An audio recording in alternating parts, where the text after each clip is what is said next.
Welcome to this episode of Small Bike Stuff. You may have noticed that my last bajillion videos have all been about my Honda Wave, and that's because I'm riding it a lot.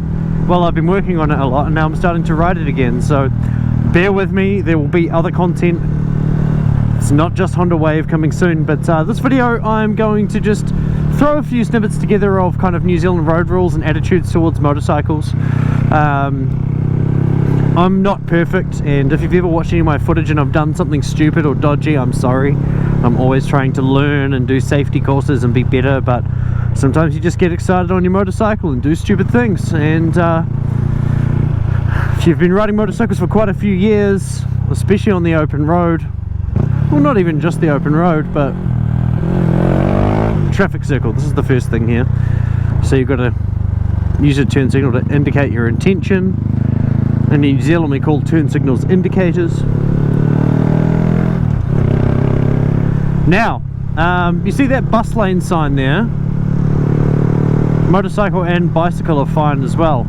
So in New Zealand there's a rule that all motorcycles are allowed in bus lanes unless it says bus lane only. If that word only is there, that means it's just for buses. If there's a sign that just has like this, bus lane, you're 100% allowed to use it. Technically I'm allowed to lane split in New Zealand too, and to be honest, going down here, the bus lane is safer in some ways, but also, I mean, look at all these cars here on the side. What if they want to turn left? A lot of times they just pull over because they suddenly see a fuel price special or something similar, or they forget that they're not sure where they're going. Or another thing is, hey, a Tesla. A lot of these are industrial businesses, so people are like, oh, I want to go to this industrial business, and they, what are you doing? That is exactly why I'm making this video. That person had all the right in the world to indicate there. They were quite a way in front of me, but they just kind of hung there and didn't. So you find yourself with situations where you're not breaking the law, you're doing everything that is actually legal on a motorcycle, but you get people being angry at you anyway because they just don't understand.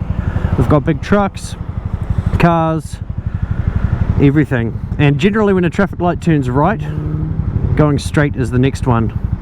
So we should get a green. Yep, and look at that, green light, but there's cars all over the road, which means they ignored their orange lights.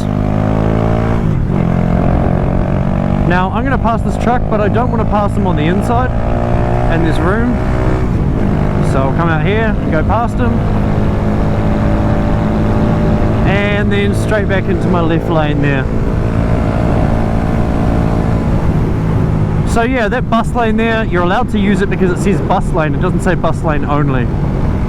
Orange light, I could not safely slow down for that, so I don't really think there was an issue with me going the way I did there. Here I've got a choice, do I go in the left lane and go straight through, or do I go in the right lane? Now I'm going to go in the left lane because that car's done, or ute rather, ute, utility vehicle or pickup truck, that's what we call them, has done exactly what I thought it might do. Alright, now we're in first gear and we're ready to zoom up here, and eventually we're going to have to merge in with traffic up there. There's a truck turning, so we will get that done. Once again, see, green light to turn right, so that means we'll have a green light to go straight after that. Generally that's kind of the order of the traffic lights here in New Zealand. This is, yeah, like I say, an industrial area, so there's a lot of businesses, people are trying to pull off to the left because they're not sure if that's the right place. Or green. Hey, there we go. So yeah, you can kind of predict the traffic lights pretty easily. So as you see, bus lane still, unless you're turning left, of which you can of course use this lane. I've got no traffic behind me in my mirror, so I'm going to indicate right, or turn signal right. Missed that pothole. Now here, I could go and lane split between those cars, but I don't really want to, so I will indicate over to the right and just hope that this lane kind of clears. Oh no, it's not, it's going to be busier. Now in New Zealand, sometimes you'll see motorcycles just blitz up that gap there in the middle, but technically that's not quite legal. Lane splitting is meant to be, and here we go, another orange light up here. I'm going to get in the left lane to prepare, and I'm going to go here on the left side. This person doesn't want me to. Are you alright there, mate?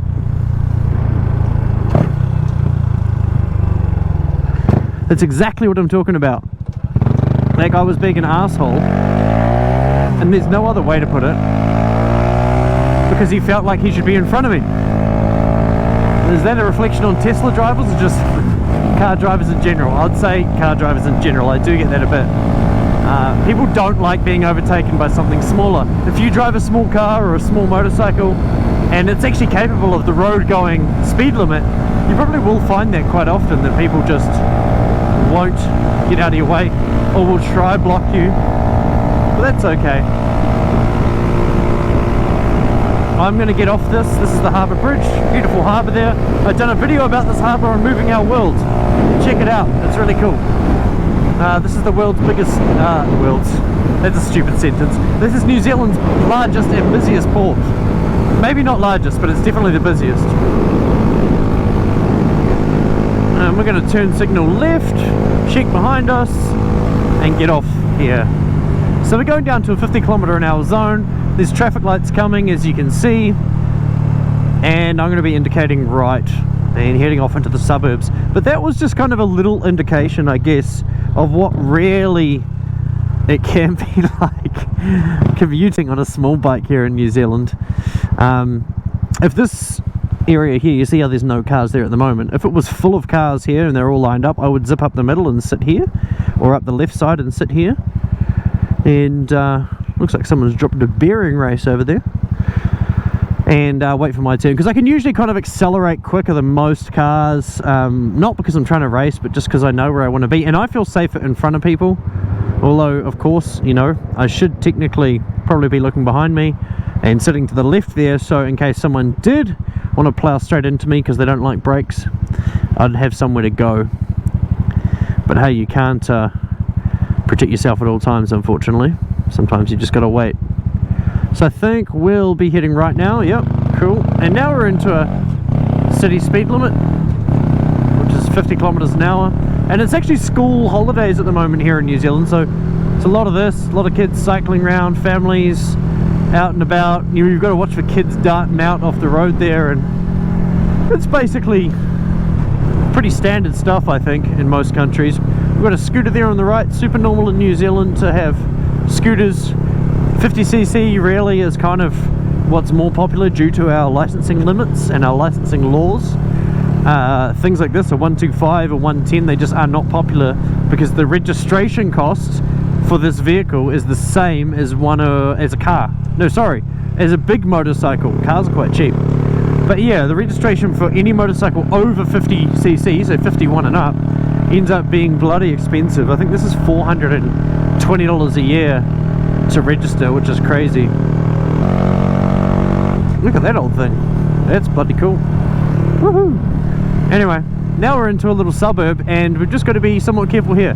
Driveways everywhere, and people just pulling out without looking, and then you've got these kind of car parks here, these angled car parks, which they're going to have to reverse out, which means their sight's going to be limited, so you really have to have your attention focused on those kind of situations. A trailer pulling out into well over half the lane. So yeah, just your average faults and your average caution stuff that you need to worry about and pay attention to. I haven't spoken long form like this in a while in any of my videos, so excuse my possible terrible wording of things. Here's a good situation. So temporary 30 km/h, there was a warning sign back there, and what we actually have to do is just stop. So we stop on the red signal, which is what I'm going to do, and hopefully it notices me, because I want to go. As you can see, this is a temporary system here. They're doing some road works or some fixing of the infrastructure some way, shape or form here, and what that requires is a single lane to be closed. So that's what's happening. It's going around a blind corner, so there's no one coming the other way, and we're not green. Come on, I might edit some of this out. Oh look, there's a car coming through. That's a good sign. Make sure I'm in first gear. Yep. This is a bit silly. It's taking a while. So the light must have just gone red before we got here before, because there's so many cars coming through. This is why I prefer traffic people to do the traffic job, not traffic machines. Swift. Green. That's us. I wonder how long it took. 30 kilometers an hour, so I'll just pot along in second. Wave to this person. Thank you. Oh, yep. It's all the way around, I see.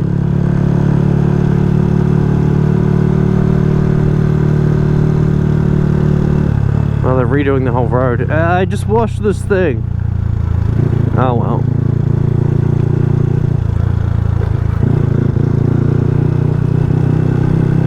So they're ripping up the whole road and redoing it. Oh wow, it goes all the way back to here. That's pretty wild.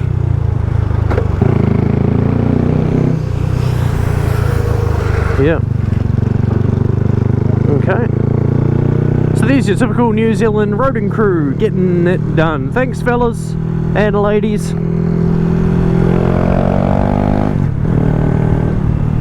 Cool. And we're back out the other side. Pedestrian crossing here. You must give way to pedestrians. If they're waiting in New Zealand, you've got to stop. And to be honest, this is about the end of my trip. I'm about to head off to a shop and then I'll be at my destination. So I hope you've enjoyed this little ride and traffic explanation here in New Zealand. Feels good to pump out some small bike stuff content after a bit of a lull earlier this year while I was focusing on Moving Our World. And Moving Our World is getting a massive focus because I do enjoy those videos a dramatic amount, but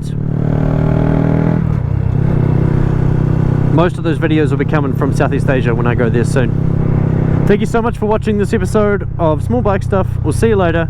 Excuse my broken gloves, I can't find my nice ones. It's been bloody nice to get back on two wheels. This is the first day I've ridden a bike to work in at least 6 months. Thanks mate. See you next time.